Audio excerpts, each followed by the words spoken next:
Welcome to Texas Truck Channel. I'm Bryan. Greg. I'm Sam. And we're going to pick our favorite 3 rigs at the Overland EXPO Mountain West. Yes. 3 rigs. I got the best one.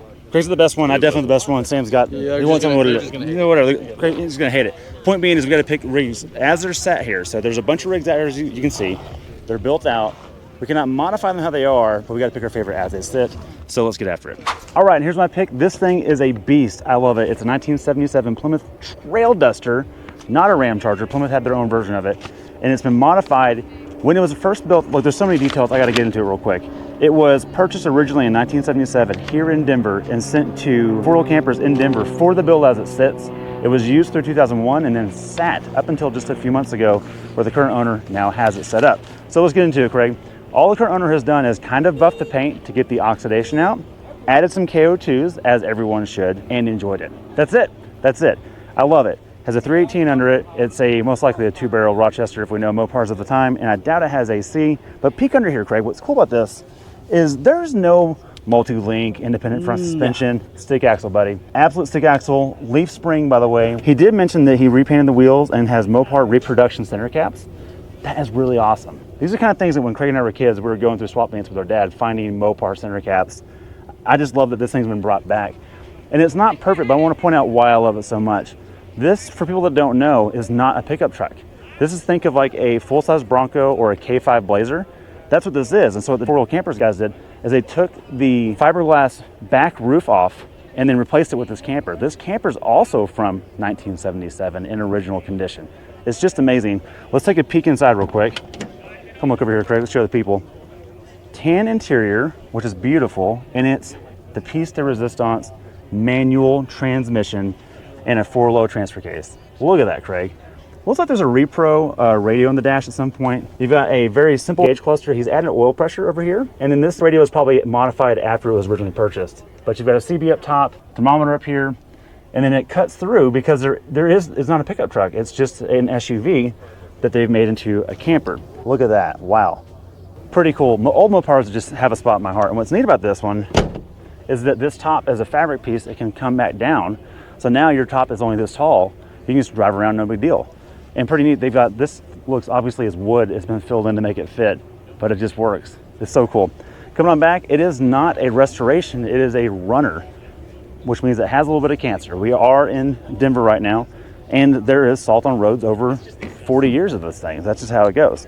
Same wheels in the back, I like that a lot. These old campers are kind of neat because most of them structurally are still here, but they've like rotted away inside. But that's the best part. Come check it out. It's opened up right here.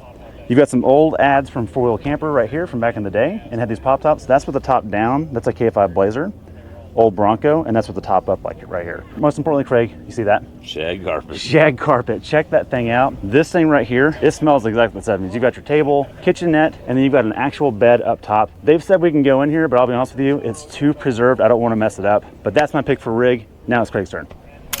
Alrighty, Bryan had a nice pick. I'm not going to lie, that Plymouth Trail Duster was nice. But I've got one that's a little bit better because it's modern. It's going to make it and a little more reliable, maybe a little more reliable. So with Kevin with topper tent, I got that right. Tent, that's yes, correct. I got it right. Yes. And we got a beautiful. This is your personal rig, right? Personal rig. This is a 21 Tacoma, the right color, TRD off-road. The reason this has been picked is because the simplicity of it, and his product's going to come into play here in a minute. But let's just kind of work front to back. Yeah. Kevin, let's start with the tires over here. Absolutely. You haven't done a whole lot of mods. It's pretty No. OEM, but Nope. you have done. What kind of tires do we have here? So we have here a Falcon Wild Peaks, AT3s. Great on the road, daily driver. So we kind of use this for both, and they've been great off-road and on the road as well. And is it a little bit bigger tire than OEM? Yeah, so so you haven't gone crazy. You haven't had to re-gear. You haven't had to do any of that. Nothing too It doesn't crazy. rub or anything. No, it's perfect. Again, it's perfect. Simple. Yeah. Because the simplicity thing, let's continue on to Yes, this rack yes. up here. I want to tell me about this rack and what your traction boards. It looks like you get some storage up there. to Yeah, keep so your we gear side. went with the Prinsu rack. It was super easy and simple. Did installed it myself, to be honest with you. But yeah, we just really loved the Prinsu design and like the lightweightness of it too. So it's super great. No wind noise too, which we've really loved, which is a big one. We've had a couple, just people in the past telling us with the wind noise, and truly there's nothing. And then yeah, for the most part, we have our front runner box up here. That's kind of where we keep most of our camping stuff. Okay. And you'll see why with our kind of situation in the back here. So, okay, so this rack, it's really light. Yes. You get your front runner stored so you can keep all your gear in one Yep. spot and it's not all over the cab and flying around. Yeah. And no wind noise. So this actually seals pretty good. And the seal's airflow- really nice, yeah. Okay, nice. So just no wind noise with this, because it's being a daily driver. So it's, So yeah, your daily, you don't have all the boxes and stuff. Absolutely, yeah. So we just have the boxes, more for camping. How much is the wind noise with the boxes? It's not horrible, but it definitely is. These are a lot taller. These Sure. front runner boxes, Sure. these Wolfpack Pros, a little taller than your typical box. So it's Sure. a little bit more wind noise than like your standard kind of Roam box too. Okay, But very good. yeah, but the mounting system is really great too.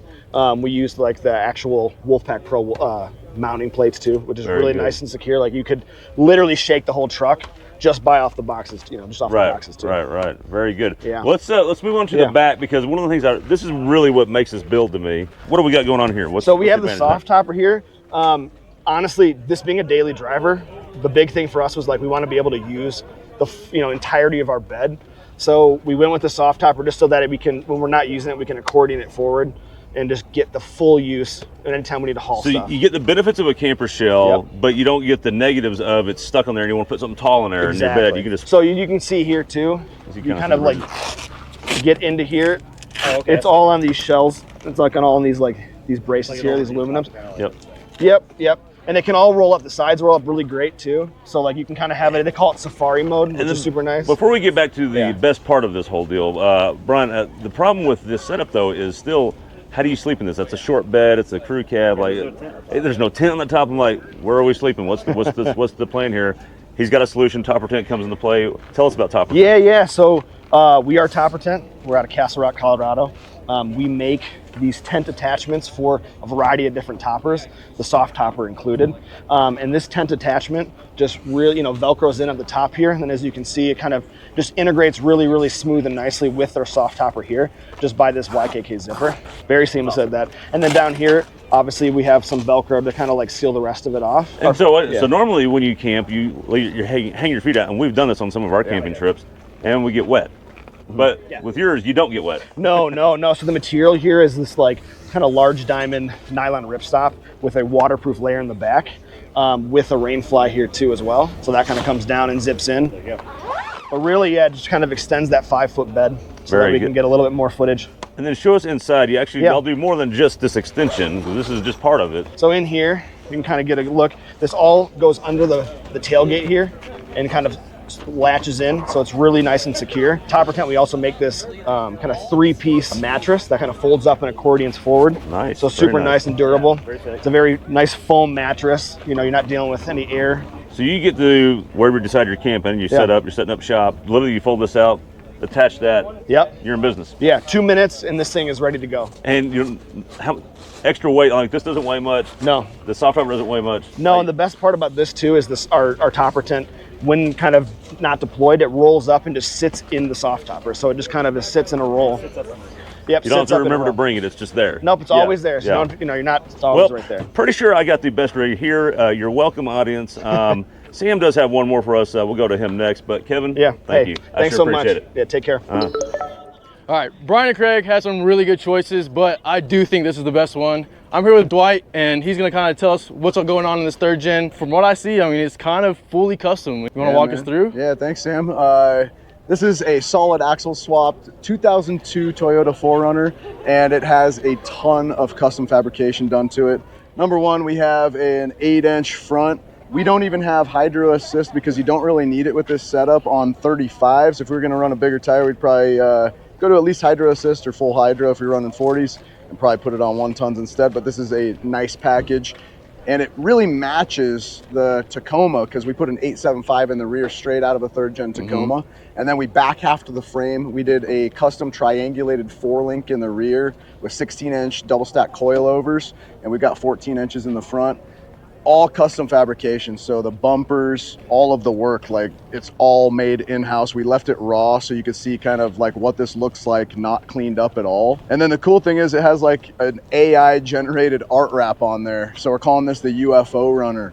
And there's hieroglyphics, like alien looking hieroglyphics that Mid-Journey, the AI thing, spit out. And so we incorporated those hieroglyphics into the frame because we cut the frame in half at the back in order to fit these big shocks and the fuel cell in there. And so they have all of those little hieroglyphics cut out too, and there's some lighting in the back. And so you were telling me that you actually had some stuff done to the motor as well. You want to tell me a little bit about that? Yeah, so Magnuson just dropped a brand new supercharger for the 3.4s, which is a first gen Tacoma and a third gen 4Runner.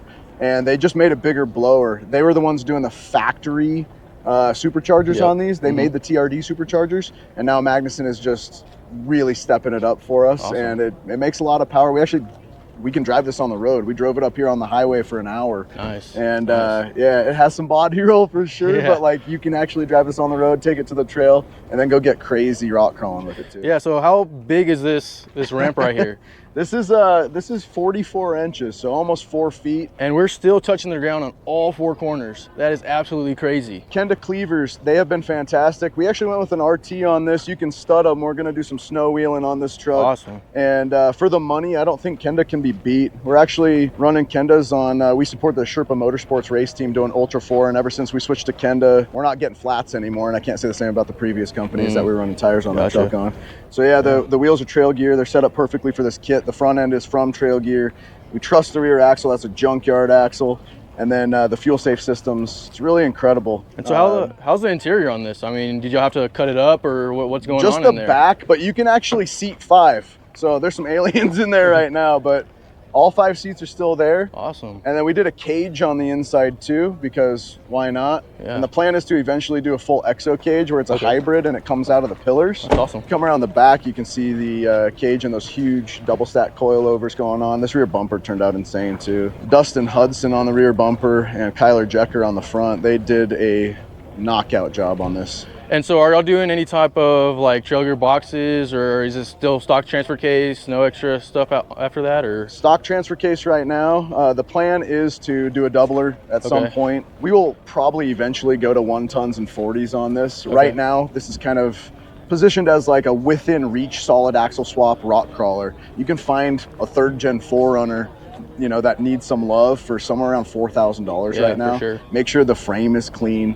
You know, if you can find these motors in junkyards for like $1,000 that are under, you know, 100K on them. And these are going to last forever. You just got to take care of them. There's something about a 3rd gen 4Runner, man. That 3.4. Yeah. 3.4 is money.